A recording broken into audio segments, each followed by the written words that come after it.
চিরদিনই তুমি যে আমার ধারাবাহিকের আগামী পর্বে হরিপুরে অপর্ণা ডক্টর আর ছোট ছোট বাচ্চাদের সাথে কানামাছি খেলতে থাকে।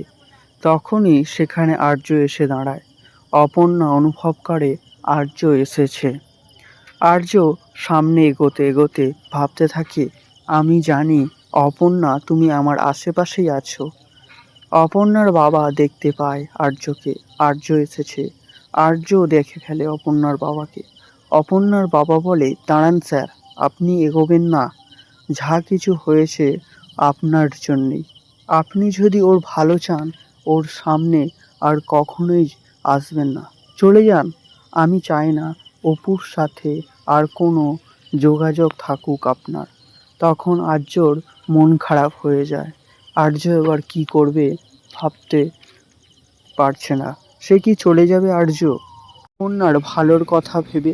তো বন্ধুরা, এই ছিল চিরদিনই তুমি যে আমার ধারাবাহিকের আপডেট। কেমন লাগলো? ভালো লাগলে চ্যানেলটিকে লাইক সাবস্ক্রাইব করে পাশে থাকবেন।